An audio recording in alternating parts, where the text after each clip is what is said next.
आप सभी साथियों को मेरा नमस्ते। मैं डॉक्टर राघवेंद्र प्रताप रमन।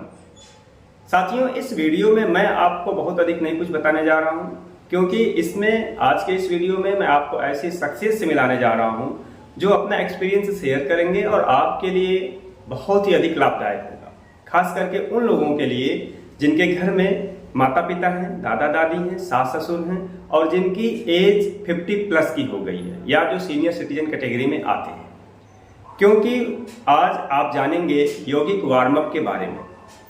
हम सब जानते हैं कि जैसे जैसे एज बढ़ती है मांसपेशियों की कसावट, मसल्स की जो कसावट है वो कम हो जाती है, मांसपेशियां ढीली पड़ने लगती हैं, मांसपेशियों की ताकत में कमी आ जाती है, हमारे जोड़ों में कड़ापन आ जाता है, स्टिफनेस आ जाती है, जोड़ों में दर्द हो जाता है।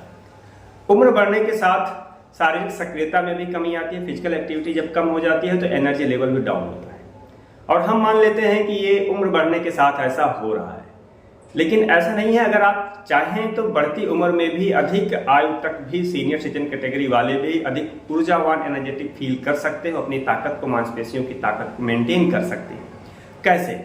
यौगिक वार्म अप करके। यौगिक वार्म अप बहुत ही साइंटिफिकली डिजाइन किया गया है, जिनको मैं आपको मिलाने जा रहा हूं, जो शख्सियत आपसे अपने अनुभव शेयर करेंगे। मैंने उनको खुद ये यौगिक वार्म अप बताया है और उन्होंने इसका लाभ लिया है, वो अपना एक्सपीरियंस शेयर करेंगे। हालांकि यह यौगिक वार्म अप सबके लिए जरूरी है, लेकिन खास करके उन लोगों के लिए जो सीनियर सिटीजन कैटेगरी में आते हैं, जिनकी उम्र 50 से अधिक हो गई है या इससे भी 60, 70, 80 की एज में, वो लोग भी इसको कर सकते हैं।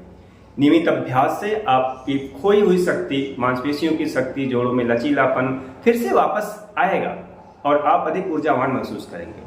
तो मैं बहुत अधिक समय अब नहीं लेने जा रहा हूं, आइए सीधे उन्हीं से मिलते हैं।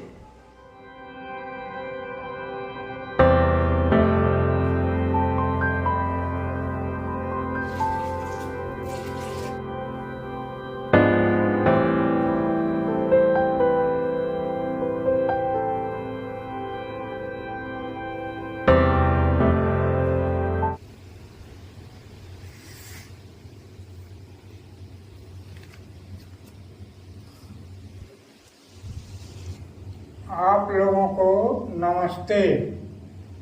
आज मैं आप लोगों को वार्म अप करने की विधि बता रहा हूँ। मेरी उम्र 77 वर्ष की है और यह वार्म अप करने से आपके पैर में, आपके शरीर में, हाथ में जो ऐंठन हो जाती है वो ठीक हो जाए, या दर्द होता है ठीक से, हाथ पैर गर्दन काम नहीं करता है, हाथ में कंपन होने लगती है, तो ये सब धीरे अगर है तो ये धीरे धीरे खत्म हो जाएगा और आप स्वस्थ होंगे। अपना हर काम आप बहुत ही आसानी, दर्द रहित कर सकते हैं। हाँ, ये हमारी अवस्था के लोगों के ये समस्याएं अक्सर उत्पन्न हो जाती हैं मेरे पंजे को, अंगुलियों को, और यह मैं 2-3 बार कर रहा हूँ, लेकिन आप लोगों को कम से कम 10 बार, 20 बार, जहाँ तक आप सक्षम हो करें। अब देखें मेरे पैर के पंजे को, आगे पीछे, फिर एक एक पैर से आप करें, जैसे ये, इससे आपके पैर के ऐंठन, और उसके बाद हम घुमा रहे हैं, देखें, नचाते हुए, एक बार दाहिने से, एक बार बाएं से, इसी तरह इस पैर को भी आगे पीछे, दाएं बाएं, फिर हम इसको घुमा रहे हैं।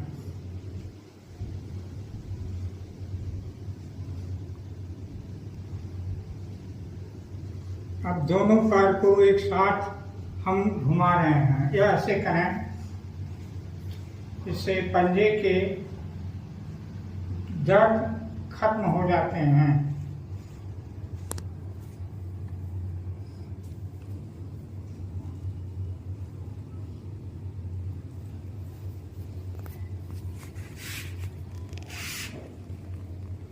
फिर अब मैं आप लोगों को घुटने के विषय में बता रहा हूँ कि घुटने करने पंजे का करने के बाद घुटने को मैं इस तरह से करूँगा दोनों पैर से।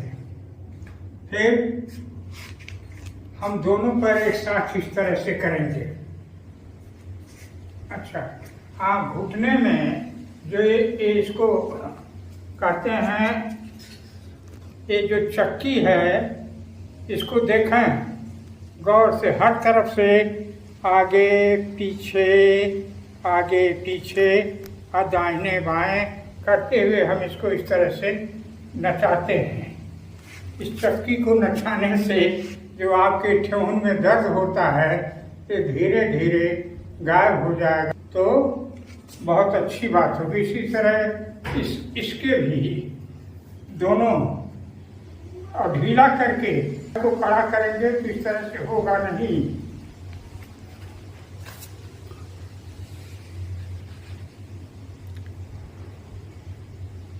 दाहिने बाएं। अच्छा, अब मैं आपको कुल्हे के विषय में बताना चाह रहा हूँ।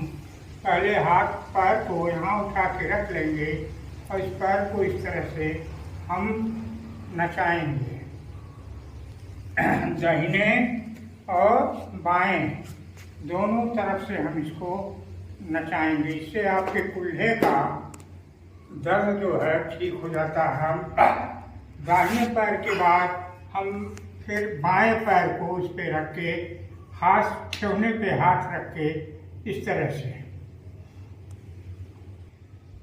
इसको करने से आपके कुल्हे का कड़ापन दूर हो जाएगा और दर्द नहीं होगा।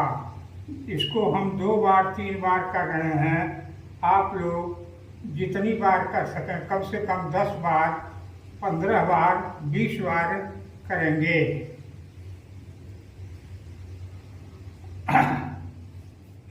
अब हम फिर बैठ जा रहे हैं और आप लोग को बताने जा रहे हैं कि आप पंजे का, अंगुलियों का कैसे ठीक रखेंगे। पैर, हाथ के पंजे में उंगलियां कांपने लगती हैं हमारी अवस्था में आते आते, फिर और हाथ कोई चीज़ हम पकड़ते हैं उठाते हैं तो इसमें कंपन होने लगता है और गिर भी जाता है, ठीक से मुड़ता उड़ता नहीं है।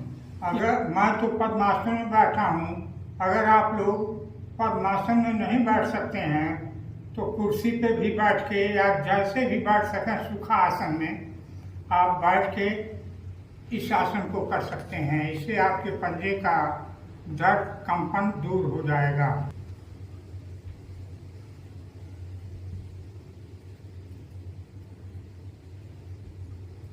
इसको कम से कम आप 10 बार से 20 बार तक कर सकते हैं।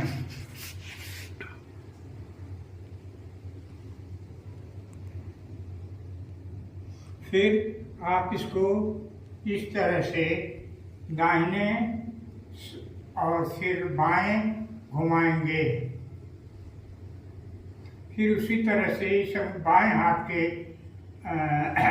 हथेली को मुट्ठी बांध के इस तरह से आप घुमाएंगे।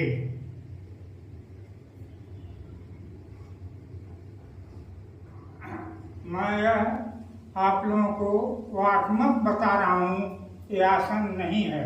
आसन फिर किसी दिन बताऊंगा। इसके बाद मैं आप लोगों को कहने के लिए बता रहा हूँ।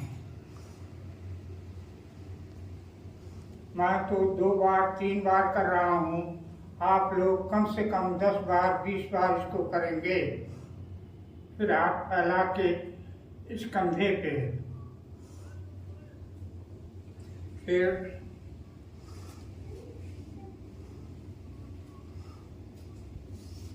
इसको करेंगे। इससे आपके हाथ की कोहनी, पंजा, और उसके बाद में आपको गर्दन, ये जो रखने होते हैं हाथ के,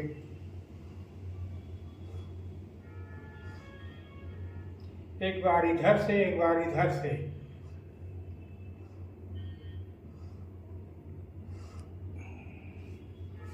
अब मैं आपको गर्दन में अक्सर लोगों के ऐंठन आता है और ठीक से गर्दन इधर उधर घूमता नहीं है, इसके लिए आप देखें गर्दन में किस तरह से आगे पीछे नीचे ऊपर घुमा रहा हूँ।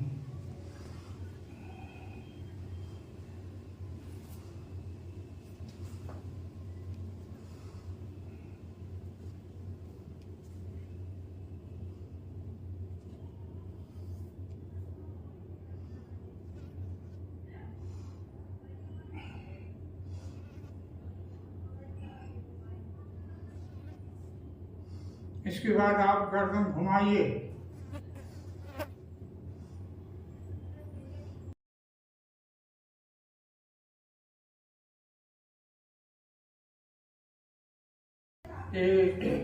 इधर दाहिने से फिर बाएं से।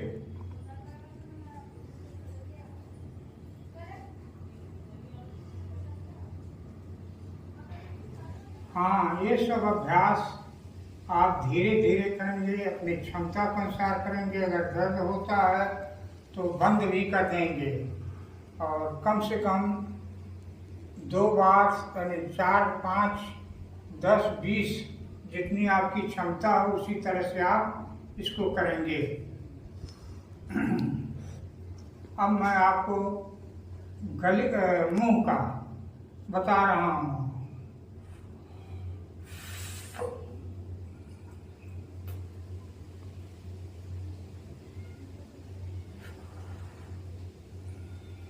फिर आप आंख का करेंगे। आंख अगर इस तरह से पहले दाहिने बाएं पुतली को करेंगे और फिर ऊपर नीचे। अगर सीध नहीं इस तरह से हो पाता तो अंगुलियों को इस तरह से करके।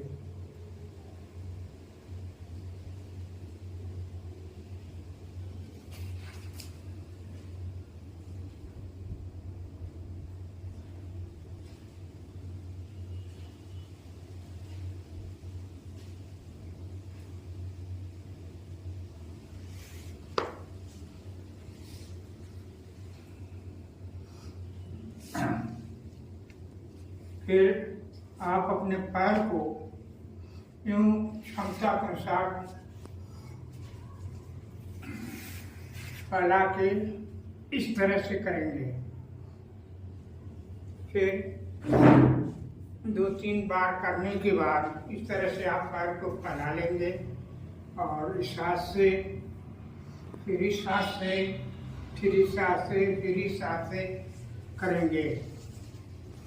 और फिर इसको तो आप जान ही रहे हैं। उसके बाद आप हाथ को उठाते हुए एक हाथ को जमीन पे रखते हुए इस तरह से फिर इस तरह से करेंगे।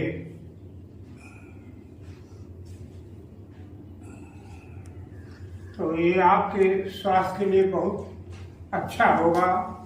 जकड़न आपके शरीर की दूर होगी। अगर इस अभ्यास को रोज करेंगे तो हमेशा स्वस्थ रहेंगे। हाँ, आप लोगों को आज मैं इतना वार्म अप बताया हूँ, इसको आप लोग नित्य करें, स्वस्थ रहेंगे। और हमारी उम्र के जो 70, 75, 80 साल के हो गए इनको रोज करना चाहिए, स्वस्थ रहेंगे। भगवान आपको स्वस्थ रखे, सुखी रखे।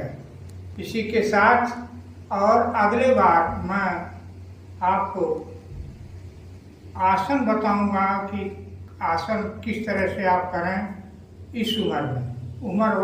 उम्र के लिहाज से आसन किया जाता है। बच्चों के लिए अलग होता है, युवाओं के लिए अलग होता है और बुजुर्गों के लिए अलग होता है। तो मैं अवस्था के लिहाज से बुजुर्गों के लिए यह आसन करना किसी दिन बताऊंगा। तब तक के लिए आप स्वस्थ रहें, मस्त रहें, खुश रहें और आप लोगों को नमस्कार।